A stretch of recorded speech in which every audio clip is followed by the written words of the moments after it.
අපේ තරුණ මහත්තුරු දරුවෝ විශේෂයෙන් මේවා කල්පනා කරන්න ඕන. මම කවුද මොකද්ද කරන්නේ? දරුවෙක් විදිහට මගේ භූමිකාව මොකක්ද බුදුහාමුදුරුවෝ උගන්වපු? දෙමව්පියෝ විදිහට මගේ භූමිකාව මොකක්ද? පුත්ත ධාරස්ස සංඝෝ. දරුවෝ පෝෂණය කරන්නේ කොහොමද? අඹුව පෝෂණය කරන්නේ කොහොමද? මම මේ දරුවන්ගෙන් මේ ප්‍රශ්නේ අහන්නේ. ඔය රටේ නැති වුණා හිතන වෙලාවේ වෙනතුනේ මෙහෙම තිබ්බට පැයක් ඉවරයි හොඳේ. ඇසුළු පණ්ඩ එපා ඉතින් වෙලාව යනවා කොහොම තමයි. ඔය දෙමව්පියෝ දරුවෝ කල්පනා කරන්ද විවිධ දේවල් හිතන වෙලාවේ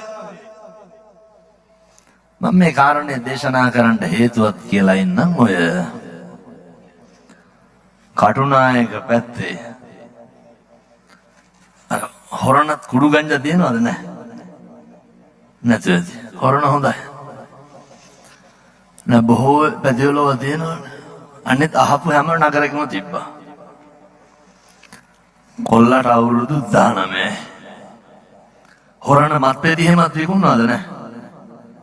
ළමයින්ට නෑ නේද? හොරණ හොඳයි මොකවත් නෑ. අත්ංගේ hina වෙන්නම් මට තේරෙන්නේ හොරණ තරම් වෙන කොහෙවත් නැහැ කියලා. ඇත්තටම තියෙනවද? එහෙනම් මම මේකත් කියලා ඉන්න. නෑ අරක කියලාම ඉන්න අමතක වෙනව නැත්තම්. කොල්ලට අවුරුදු 19. බයිසිකලේ ගිහිල්ලා හැප්පුණා. මෙතන ඉන්නවනේ අවුරුදු 18 19 තරුණයෝ. අර රෝදේ උස්ස ගිහිල්ලා හැප්පුණේ. තාත්තා කියනවා අම්මලා තාත්තලා අහගන්න ඕන හොඳට හොඳේ. හාමුදුරුවනේ ඔය හරි ආසාවෙල්ලු හිටියේ අර කොල්ලව තුරුල් කරගන්න. පැහැදිලිද මං කියන එක? අර තාත්තා කෙනෙකුට පුතෙක් කියන්නේ ඒක ලේසි පාසු නෑ පින්නතුනේ හොඳේ. ඒක මම දකිනවා අපේ තාත්තගෙන් අයියා නැති වුණාට පස්සේ තාත්තෙක්ට පුතෙක් කියන්නේ ඒක මං හිතන්නේ අම්මෙක්ට වඩා දැනෙනවා ඇති. වෙනසක් නැහැ. තාත්තා කිව්වා තාත්තලා ටිකක් අර පෙන්නන අඩුයිනේ කොහොමත් නේ. තාත්තලා ටිකක් ආදරේ පෙන්නන අඩුයි. ඒ වුණාට උණු වෙනවා පින්නතුනේ පැහි දෙන්නේ. අර තාත්තා කියනවා හරි ආසාවෙන්ලු හිටියේ මේ කොල්ල බදාගෙන ඉන්න. මොන තාත්තද අකමැති තමන්ගේ ලෙයින් මසින් ජාතක වෙච්ච දරුවෙක් කොල්ලගේ මූණ පපුවට තද කරගෙන වැළඳගෙන ඉන්න. මගේ දරුවෙක් කියන හැඟීම ඇති වෙනවනේ. මගේ දුව ඔව්ව කරනවද කියලා නෑ. එතනට කියනකොට හිතෙනවා ඉතින් කොලන් කියලා. ඕක මරුණාම තමයි තේරෙන්නේ වෙන්නතුනේ. අර තාත්තා මරිච්ච කොල්ලගේ පපුව උඩ මූණ තියාගෙන කියනවා මට මේක කරගන්න බැරි වුණානේ ජීවත් වෙලා ඉන්නකොට කියලා. ජීවත් වෙලා ඉන්නකොට පරක්කු වෙන්න එපා. අවසානයේ තාත්තා කිව්වා හාමුදුරුවනේ කොල්ල අවුරුදු 14න් විතර මේ හොරණත්තර සෙනසුරාදාරේ විතර බලන්නකො හොරණ ඔය අහුමුළු ගානේ කඩපිල් ගානේනේ පැටව අවුරුදු 14න් විතර කොල්ලමකින් ඈත් වුණාලු. මං ඇහුවා කාටද ලං උනේ? මං ඒ කියපු විදිහටම කියන්න හාමුදුරුවනේ ඒක අපන්ති යන්න ගියා. ඌ ඊට පස්සේ වෙනම ලෝකයකට ගියා කිව්වා. තාත්තා කිව්වා තේරුණාලු මොනාට හරි ඇබ්බැහි වෙලා ඉන්න කියලා. මේ පොඩි කොල්ල පෙති ගහනවා පින්නතුනේ. පොඩි බඩ. මං හැම නගරකම කරන යෝජනාව හොරණටත් කරනවා. හොරණ මේව නවත්තන්න. එක දරුවෙකුටවත් එක මත් පෙත්තක්වත් විකුණන්න එපා. මම මේ කියන්නේ විකුණන මහත්තුරුන්ට පින් සිද්ධ වෙයි. හේතුව ඔය එන සිතුවිලි පුතේ පාලනය කරගන්න. දරුවන්ට දෙමව්පියන්ට දරුවෝ කියන්නේ සම්පත. ඒ සම්පත නැති වෙනවා වෙන මොකවත් නෙමෙයි. දෙමව්පියන්ට දරුවෝ නැති වෙනවා. ජීවිත කාලයක් ගොඩනගන ජීවිත කාලයක් ලේ කඳුළු හලපු එකේ අවසාන අරමුණ දෙමව්පියන්ගෙන් ඈතට යනවා. කොල්ල විනාශ වෙනවා. කෙල්ල විනාශ වෙනවා. මං කියන්නේ ඔය කුඩු අයිස් විකුණන මහත්තුරුන්ට ඔය ටවුමේ බුලත් පිට විකුණන කට්ටියටත් එකම කියන්නද? කොල්ල බුලත් පිට ගන්න දෙනව නේද? දෙන්න එපා හුණු ඇවින්දකා. ඇයි කප දෙන්න එපා 30 කෑලි 20 කෑලි කියලා. මේක අපි එක්කහුව වෙලා හදාගමු. නොකියුවට අම්මලා තාත්තලා දුක් විඳිනවා. මොන අම්මටද තාත්තටද පුළුවන් කොල්ල කුඩු ගහනවා බලන්න. මොන අම්මටද තාත්තටද පුළුවන් කොල්ල අයිස් ගහනවා බලන්න. විකුණන මහත්තුරුන්ට කියන්නේ නිකමට හරි හිතන්නකො මගේ දරුවෙකුට හමුණා නම් කියලා. මේක නවත්තලා දාමු. හොරණ තරුණ මහත්තුරු සේරම එක්කවෙන්න. හොරණ ත්‍රිරෝධ රථ සංගමයටත් පොඩි යෝජනාවක් කරනවා මම. දෙන්න එපා. දන්නේ නැතුව මේක බින්දුතුනි මේ හොරණ තරුණයන්ට පිටින් මෙලෝදයක් කෙරෙයිද? කිසි දෙයකට ඉඩ දෙන්න එපා. අනාගත සම්බුද්ධ ශාසනයේ ත්‍රිස්තතිය ගැන සුබ ලකුණු පහළ වන යුගයක තරුණයෝ බණ අහන කාලෙක මම දැන් අතුරුගිරියේ බණ ඉවර වෙලා එනකොට තරුණයෙක් දොර ගාවට ඇවිල්ලා කියනවා පින්නතුනි දත් දෙකේ ඉඳන් පෙන්නලා කිව්වේ හාමුදුරුවනේ නැති වෙලා තින්නේ සේරම බුදු බවත් ඒ ඔබ වහන්සේට මම නැවතුවා කිව්වා. දැන් මේක කියලා පැය දෙකක් ඇති. 6ට විතරනේ අතුරුගිරියෙන් ආවේ. මේක නවත්තනවා. පැහැදිලිද? හිතුනොත් මොනවාද කරන්න බැරි. සිතුවිලි වල වෙනසක් තියාගන්න. බුදුවරු උගන්වපු විදිහටම අසුරු කරන්න ඕනේ නොකරන්න ඕනේ කවුද කියන එක මේ හොරණ පිට්ටනියේ ධර්මාසනයේ යට බණ අහන ඔය ඇත්ත ඔය පුටුවේ ඉඳගෙන මේ දැන් අහන ගමන්ම කල්පනා කරන්න. හෙට ඉඳන් සිගරට් එකක්වත් බොන්න එපා. බිත්තර ගෙඩි 3ක් නේ සිගරට් එකක් කියන්නේ. මං කියන්නේ කෑවනම් එහෙම. ඔය නැති වෙන්න එපා. මොකටද? හොඳ අභිමාණයෙන් පෞරුෂයෙන් ඉන්න. කිසි කෙනෙකුට පාවිච්චි වෙන්න එපා. නාස්ති වෙලානේ තියෙන්නේ ජීවිතේ. සීල සම්පන්න වෙන්න. හරි මෛත්‍රී සහගත පුද්ගලයෙක් වෙන්න. නිකමටවත් හිතලා නැද්ද මම මොකටද මේ ඇවිස්සෙන්නේ මොකටද කලබල වෙන්නේ මොකටද කුලප්පු වෙන්නේ කියලා. එහෙම වෙන්නත් එපා. මම මෙහෙම දේශනා කරන්න හේතුව තමයි අර දන්නව නේද ධනංජානි සූත්‍ර දේශනාවේ බුදුන් වහන්සේ උගන්වනවා සරියුත් හාමුදුරුවන්ගේ හොඳ යාළුවා ධනංජානි බමුණා ධනංජානිත් පින්නතුනි මේ පළවෙනි බිරිඳ මරුණාට පස්සේ ටිකක් දඩබ්බර විදිහට තමයි නොසන්ඩාල වැඩ කරා. ධනංජානි රජුරවන්ට හිතවත් වෙලා මොකද කරුවේ? ඔය එක එක නොගැලපෙන දේවල් තමයි කරේ. ඔය ඉතින් සෙල්ලන්නේ ගෙවන්න ගියපුවාම හොඳේ. ධනංජානි මරණ මොහොතේ ධනංජානිට කල්පනා වෙනවා. ඔය මොන තරම් ධනෙ තිබ්බත් බලය තිබ්බත් ඇති හැකි භාවයේ තිබ්බත් මරණ මංචකයේ ලොවයි මෙලොවයි දෝලණය වෙනකොට අපි හරි අසරණයි වෙනතුනේ. කවුද ඉන්නේ? කොනම්බුකාරකම, කොසල්ලිකාරකම, කොමාන්නකාරකම, අර ගණන්කාරකම් මොකවත් තියෙනවද? ඔය කායික ව්‍යාධිය ඇති වෙනකොටම මනෝව්‍යාධිය ඇති වෙනවා. මේවා ඇති නොවන තාක්කල් හොඳයි.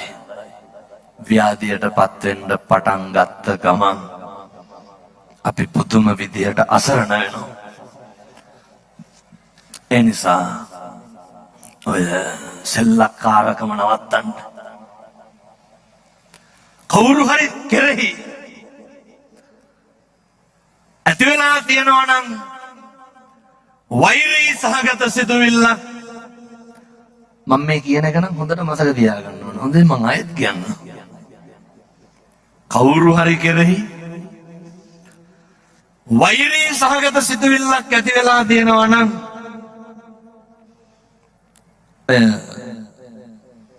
දැන් කවුරු හරි කෙරෙහි පින්නතුනේ අපිට වැරද්දක් හිතේ පළ වෙලා තිබ්බොත් එහෙම අර අපේ චිත්‍රය මැවුනොත් ඇඳුනොත් එහෙම අර මූ මෙහෙමයි කියලා හිතුනොත් එහෙම හැමම තමයි. ඒක නවත්තලා දාන්න ඕනේ. අර එක ලේලි කෙනෙක් මට කියනවා ඔය නැන්දම්ම ලේලි ගස්ඨනේ ටිකක් අපේ ලංකාවේ වැඩිනේ. හොරණ පැත්ත එහෙම නැතුව ඉතින් මං කියන්නේ ඔය බොහෝ පැති ලෝක තියෙනවා. ටිකක් නෙමෙයි හොඳටම තියෙනවා. අර තියෙනව නේද අපි අර බැන්දොත් වෙන් වෙන්න ඕන කියලා එක්කුත් තියෙනව නේද? ඇයි ඉන්න බැරි හින්දා? වෙනතුනේ මේ එක ගෙදර වෙනම ගෑස් ලිපක් තියාගෙන උයනවනේ. මොකටද ඔය? මොකක්ද මේකේ පිරිමහන්න තියෙන්නේ? මොකක්ද මේකේ බේරගන්න දෙයක් තියෙන්නේ? මොකටද එදිරිවාදිකම්? මොකටද වෛරක්කාරකම්? සිතුවිලි වලින් පලිගන්න එකේ ඉඳන් නවත්තන්න. අර ලේලි කියනවා හාමුදුරනේ අතුගාලා මේ ඉස්සරහට කුණු ටික දාලා උළුවස්සට කොස්ස හේතු කරලා ගියාලු. මොක්කට හරියන්නේද? නැන්දම්ම ඕක දැකලා මට කියනවා හාමුදුරනේ මහ බලු විදිහට මට බැන්නා. මම වෙයි අතුගාලා කුණු ඉස්සරහට දාලා මූසලකම ගැහුවා කියලා. ඔය ගෙවල් වල ලෙව්වන්නේ තියෙන්නේ. අලු ටික දෙපැත්තට දාලා ඉවුවොත් එහෙම මොකද කරන්නේ? ඒකට පයින්නවා. ඔය අම්මලා ගොඩක් කරන්නේ තරහට කන්න නැතුව ඉන්නේ කරන්නේ. නැන්ද අම්මලා. නොකා ඉඳලා තමයි පලි ගන්න හදන්නේ. ඕන නවත්තලා දාන්න. මුළු ගෙයක් අතුගාලා තියෙන එක පේන්නේ නැහැ. අර ඉස්සරහින් තියෙන කුණු ටික විතරයි පේන්නේ. ඒ මිනිස්සුන්ගේ හැටි මං කියන්නේ ඔය ටිකත් හදාගන්න. සමහර විට අපේ හිතේ වෛරක්කාරකමක් නැති කෙනෙක් අර වැඩේ කරලා තිබ්බනම් ගිහින් අතු ගන්නවා. කෙනෙක් දිහා ගිනි කන වැටිලා වගේ හිටියානම් වෙන ඒවා පේන්නේ නැත්තම් මැරෙන්න කලින් තරහ නැති මිනිස්සෙක් විදිහට මැරෙන්න. ඒ සඳහා යෝග්‍යම ආත්මය මොකක්ද? මනුෂ්‍යාත්ම භාවය. මැරෙන්න කලින් වෛරය නැති කෙනෙක් විදිහට මැරෙන්න. ඒ සඳහා සුදුසුම ආත්මය මොකක්ද? මනුෂ්‍යාත්ම භාවය.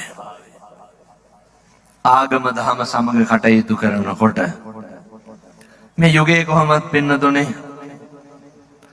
නේ සිංහල මුස්ලිම් දෙමළ එහෙම කතෝලික එහෙම ભેදකින් තොරව බණහන කාලේ වෙසක් පොයට අපේ පන්සලේ ලොකු පිරිසක් සිල් සමාදන් වෙනවා. වෙනතුනි මම හිතාගෙන හිටියේ 5000ක් එයි කියලා. මට දැන් මොකද්ද හිතලා තියෙන්නේ? ඇත්තටම හිතා ගන්න බෑ කී ලක්ෂයක් එයිද කියලා. සම්බුද්ධ ශාසනයේ අලුත් ආරම්භයක් චිරස්ථිතී සුබ ලකුණ ලංකාදීපයම ලෝතර බුදුහාමුදුරුවන්ගේ ධර්මයේ වැහෙන ගුණ සුවඳ කරුණාව පැතිරෙන යුගයක ආරම්භය මේ අවුරුද්ද වෙසක් පොයට අපේ පන්සලෙන් පටන් ගන්නවා පින්නතුනේ. සතියකට 5000 ගානේ තරුණයෝ එන්න ඕනේ බණහඬ අපේ පන්සලට. සූදානම් වෙලා ඉන්න දැනටත් එන්න. අපේ වාසනා මහත්තයා ඊයේ පෙරේදා ගිහිල්ලා මුල්ගල තිබ්බා දානශාලාවට. එතුමා පුදුම විදිහට සම්බුද්ධ ශාසනය වෙනුවෙන් රට වෙනුවෙන් මං හිතන්නේ මෙලහටත් එතුමාගෙන් කෙරෙන්න ඕන කරන කොටහ කරලා ඉවරයි. එතුමාට ලැබෙනවා වගේම එතුමා හරියට දෙනවා. ඒ දෙනකොට එතුමාගේ මම දැකපු ගුණයක් තමයි එතුමාට අර කරනවා නම් අර ඒක හොඳටම කරන්න ඕනේ. ඒක කරනවා නම් ක්වොලිටි එකට කරන්න ඕනේ. ඒක නැත්තම් නොකර ඉන්න ඕන කියන වගේ තැනක තමයි ඉන්නේ. ඒ ආරම්භය අපේ පන්සලෙන් වෙසක් පොයට පටන් ගන්න. පල්ලි වලින් ලෑස්ති වෙලා ඉන්න දන්සල් දෙන්න. වෙනවාද පින්නතුනි බුදුහාමුදුරුවන්ගේ ධර්මයේ තියෙන අනුභවය. වෙන මොකක්ද? භාග්‍යවතුන් වහන්සේගේ දර්ශනයේ තියෙන ආශ්චර්ය රට පුරාම පින්නතුනේ අරහත් ධජයේ සෙවණ ලබන්න සූදානම් වෙලා ඉන්නේ. මිනිස්සුන්ට මොකක්ද දැනලා දෙන්නේ? මිනිස්සුන්ට තේරෙනවා භාග්‍යවතුන් වහන්සේගේ දේශනාව තුළින් පමණයි නිවීම තියෙන්නේ. මේ ඇතිවන ප්‍රබෝධයේ දීප්තියේ ආලෝකයෙන් මේ මුළු රටම එළිවෙන යුගය අර අපේ තිබ්බ රාමු කැඩි කැඩි යනවා පින්නතුනේ. මේක දරන්න බැරි ලොකු පිරිසක් ඉන්නවා.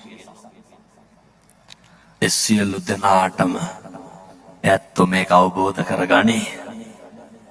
මෛත්‍රී වඩන්න ඕනේ. මේන ගමන වළක්වන්න නේ. දැන් බණ අහන්නේ කවුරුවත් කැක්කුම තියෙන කාටද? තව කාටවත්? මොකක්ද කලබලය? මොකක්ද බය? වෙනතුනේ මුළු රටම පංචශීලය ආරක්ෂා කරන්න ගත්තොත් මහ දෙයක් නෑ. මුළු රටම අනෙකට ගරු කරන්න පටන් ගත්තොත් මුළු රටේම පින්නතුන් අතර වෛරය නැති වුණොත් ලොකු දෙයක් නෑ. හොඳයි. ද්වේෂය නැති වුණොත් ගෙදර පවුලේ ගෙදරක 200ක් ඉන්නවද? නෑනේ. 4-5 දෙනා ඉන්නේ.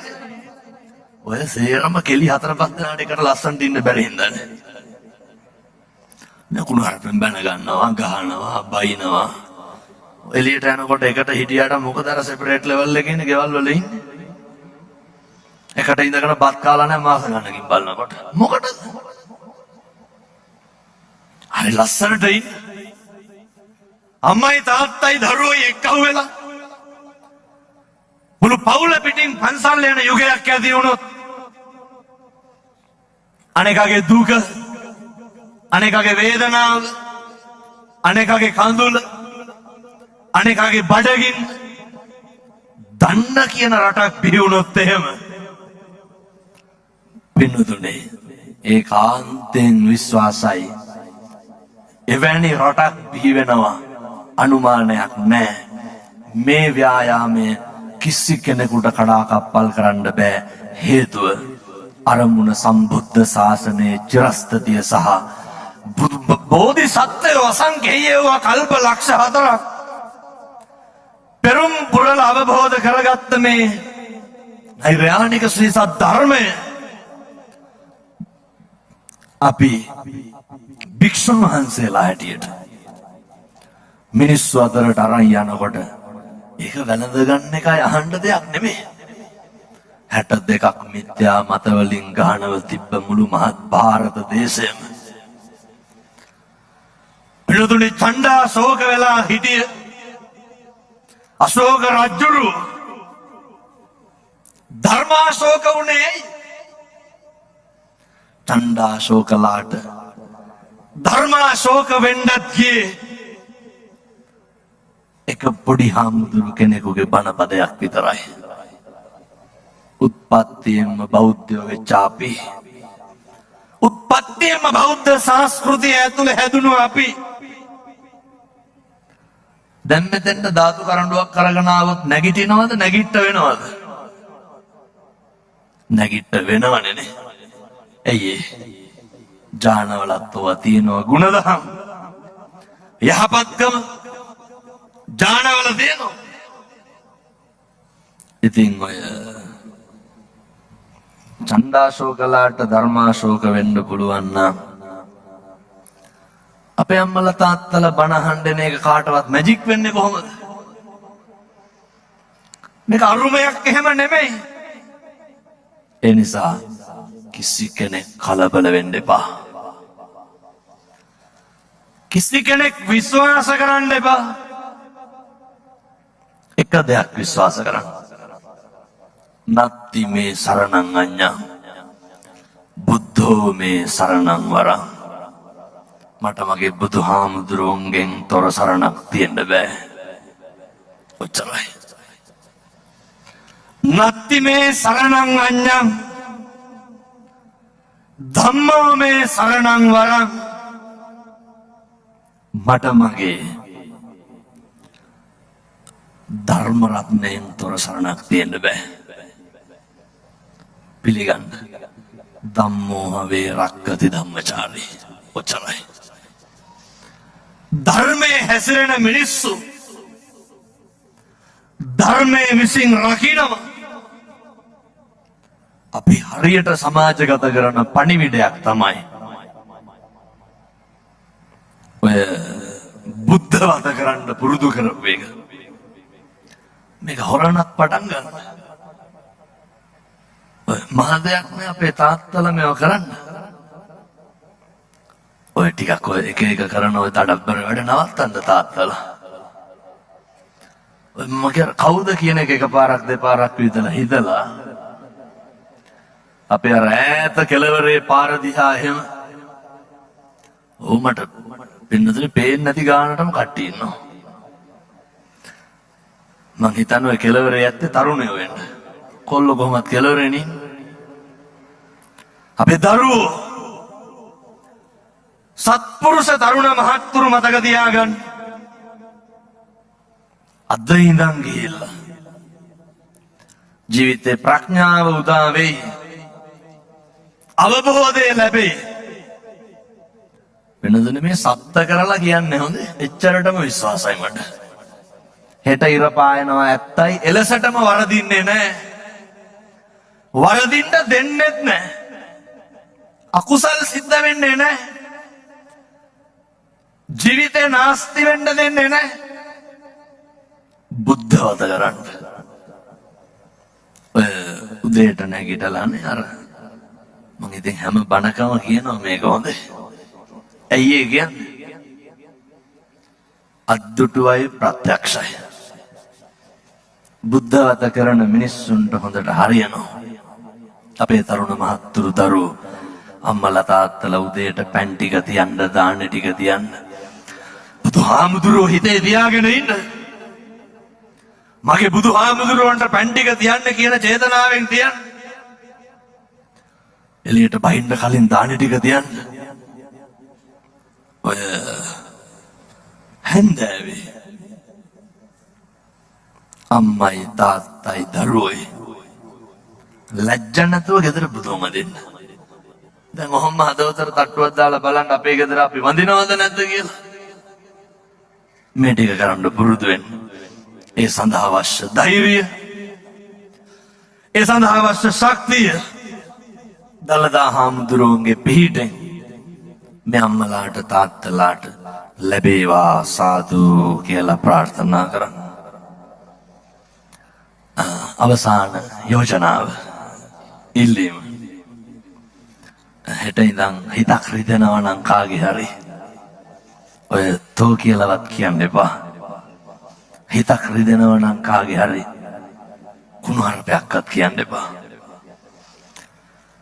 ගෙවල් වල බිරිඳගේ ස්වාමියාගේ තියෙන ආරවුල් මත අපේ දරුවන්ට විනාශ වෙන්න දෙන්න එපා. අම්මයි තාත්තයි දරුවෝයි හොඳට මතක තියාගන්න. අම්මයි තාත්තයි දරුවෝයි මලට සුවඳ සුවඳට මල වගේ ඉන්න. ගහට පොත්ත පොත්තට ගහ වගේ නෙවෙයි, මලට සුවඳ සුවඳට මල වගේ. ඔය තුන්ගොල්ල අතර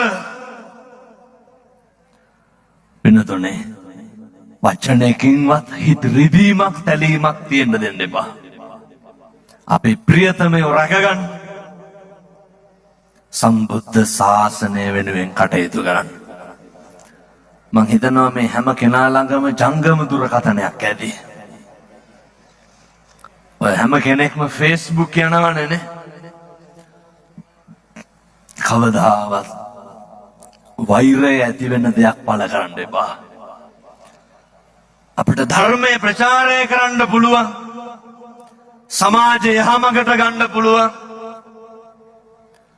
අර මිනිස්සුන්ගේ හිත් නිවෙන හැදෙන දේවල් පමණක් සමාජගත කරන්න. වෙනතුනේ මේ සියලු දෙනාට හිත දමනය කරගෙන උතුම් තෙරුවන්ගේ ආශිර්වාදයෙන් දලදා හාමුදුරුවන්ගේ පිහිටෙන් චිරාත් කාලයක් පින්දහම් කරගෙන ඉහෙන් වැජබෙන්න මේ ධෛර්යය ලැබේවා සාදු කියලා පතන්න. මම විශ්වාස කරන විදිහට මේ හොරණ ධර්ම දේශනාව විශාල සදහැවතුන් පිරිසක් බණහන් ආවා. අපේ වාසනා බේකරස් නිර්මාතෘ දේශමාන්‍ය දයානන්ද බෝබෝල මැතිතුමා, එතුමා මෙච්චර කාලයක් කරපු පින්දහම් වල වඩා මෙච්චර කාලයක් ජීවිතය කරපු කටයුතු වලට වඩා එතුමාගේ ජීවිතේ ජීවන ඉතිහාසයේ ගමනේ රන් අකුරින් ලියවෙන දිනයක් වෙයි අද දවස. මුළු හොරණම වටපිටාවේ දසදහස් ගාණක් පිරිසකට බණහඬ සැලැස්සුවා. එතුමත් අනෝෂා විජයන්ති මැතිනියත් අපේ ආයුෂත් අරගෙන චිරාත් කාලයක් ඉහෙන් වැජබේවා සාදු කියලා ප්‍රාර්ථනා කරමු. එතුමාගේ ව්‍යාපාර කටයුතු දිනෙන් දින දියුණු පමුණු වේවා. ඔය අපිව අපේ දයානන්ද මැතිතුමා මේ ධර්ම දේශනාවට සම්බන්ධ කරගත්තේ අපිව. තියෙන පින්නතුනේ ඔය JK ප්ලාස්ටික් ඔය ඉස්සරහම තියෙනනේ ලොකු කඩේ. අපේ JK ව්‍යාපාරේ අපේ නිකවරටි ව්‍යාපාරික මහත්මයා, අපේ රවි මහත්මයා, අපේ අයියා මේ කල්යාණ මිත්‍ර එක්කම වෙලා දෙන්නේ. එතුමා හරි ආදරෙයි මේ අපේ දයානන්ද මැතිතුමාටයි මැතිණියටයි. එනිසා මේ මුළු හොරණටම බණක් කියන්න ඕන, බණක් අහන්න දෙන්න ඕන කියලා මේ වැඩම කරගෙන ආවේ. වෙනතුනේ මං දැන් දවස් 4ක් විතර වෙනවා පන්සලෙන් පිටත් වෙලා. ඊයේ උදේ බදුල්ලෙන් පිටත් වෙච්ච ගමන තාම නිදාගත්තේ නැහැ. කොහොමද මම දවසට බණ 3-4ක් විතර කියනවා. එතකොට තව පටිගත කිරීම. එනිසා මේ ව්‍යායාමයේ තුලින් ශ්‍රී ලංකා දීපය තුලම තෙරුවන් සරණ ගිය සදහැවත් පිරිසක් බිහි වේවා. යහපත් රටක්, යහපත් සමාජයක්, යහපත් තරුණ පිරිසක්, යහපත් අනාගතයක් උදා කර ගැනීමට මේ ධර්ම දේශනාව සසර කෙලවර නිවන් දකින්න ඉදං මේ පුඤ්ඤ කම්මං ආසවක්ඛයා වහං හෝතු සබ්බ දුක්ඛා පමුච්ඡතු. නිවන් දකින්න මේ පින් හේතු ආසනා වේවා සාදු කියලා පින් අනුමෝදන් වෙමු. ඒ වගේම මගේ මේ දකුණු පැත්තේ වේදිකාවේ වැඩ ඉන්න අපේ නායක මාහිම්පාණන් වහන්සේලා ඇතුළු මහා සංඝරත්නය, අපේ මෙහෙණින් වහන්සේලා, උන්වහන්සේලා තරම් අද සතුටු වෙන්නේ නැහැ වෙන කවුරුවත්. මේ තමයි උන්වහන්සේලා රැකගෙන හිටියේ පිරිස. ගමේ පන්සල දාලා නම් යන්න එපා කොහෙවත්. දහම් පාසල කරගෙන දායක සභාව කරගෙන මේ අම්මලා තාත්තලා බලාගෙන පරිස්සම් කරගෙන හිටියේ කවුද? අපේ මේ වැඩ ඉන්න හාමුදුරුවෝ. උන්වහන්සේලාට සතුටු හිතෙනවා ඇති. අපේ ව්‍යායාමයේ ප්‍රතිඵල අපේ අස්පනා පිටම තියෙනවා. අපි පන්සල් වල කරපු කැපකිරීමේ ප්‍රතිඵලය පේන්න තියෙනවා. එනිසා ගෞරවනීය මහා සංඝරත්නයට චිරාත් කාලයක් ලෝසසුන් වැජබෙන්න මේ පින් හේතු ආසනා වේවා සාදු කියලා පින් අනුමෝදන් කරමු. ඒ වගේම ලංකාව පුරාම වාසනා බේකර්ස් ආයතන 450ක් විතර දෙනවා. 2000කට අධික සේවකයෝ ඉන්නවා. යැපෙන්නෝ විතරක් 25000ක් විතර ඉන්නවා. එතකොට හොරණ අංජලි සේල් සෙන්ටර් සම්බන්ධීකරණේ අපේ නිකවරටියේ. එතකොට අරමුණ වුණේ අවසානයේ ධර්මයේ දායාද කරන එක. සත්පුරුෂ දයානන්ද මැතිතුමනි, අපේ මෑණියන්, ඔය දෙන්නට අද ජීවිතේ සතුටු වෙන්න පුළුවන් දවසක්. බණ කියන අපිට වඩා ධර්ම ප්‍රචාර කටයුතු කරන උදවියට පිං සිද්ධ වෙනවා පින්නතුනි. දෙන්නම ප්‍රාර්ථනා කරන්න ආපු සේරටම සැප පහසුවට බණ අහන්න සැලැස්සුවා. ජීවිතේ නිවන් දකින්න අපිට මේ පින් හේතු වේවා සාදු කියලා පින් අනුමෝදන් වෙමු. සියලු දෙවියන්ට පින් අයිති වේවා. මේ අම්මලා තාත්තලා යන එන ගමන බිමන කරන කියන රැකී රක්ෂා දොයිදන්පත් වෙලහෙළඳා මාදිය දිනෙන් දින දියුණු පමුණු වේවා. ලෙඩක් දුකක් කරදරයක් නම් කවදාවත් හැදෙන්න එපා කියලා ප්‍රාර්ථනා කරනවා. දුදරුවන්ගේ අධ්‍යාපන කටයුතු සර්ව ප්‍රකාරයෙන්ම සාර්ථක වේවා. එවැගේම වනදී තිබෙන කාය පීඩා, චිත්ත පීඩා විහෙත විද්වංසනය වේවා. මම හදපු වඩපු මගේ අම්මට, තාත්තට, ගුරුවරුන්ට, දෙමව්පියන්ට, මගේ ලොකු හාමුදුරුවන්ට, මගේ දායකයින්ට, මගේ මියගිය සෙනෙහබර අයියට මේ පින් අයිති වේවා. සංසාරේ කවදාවත් ලෙඩක් දුකක් කරදරයක් නම් හැදෙන්න එපා. සංසාරේ කවදාවත් දුගතිය උපදින්න එපා. සංසාරේ කවදාවත් සාපිපාසාවකට නම් පත් වෙන්න එපා. අකල් මරණයකට ගොදුරු වෙන්නත් එපා. සසර කෙලවර පතන උතුම් බෝධියකින් අමා මහ නිවන් සුව ලබන්න මේ පින් හේතු වාසනා වේවා සාදු කියලා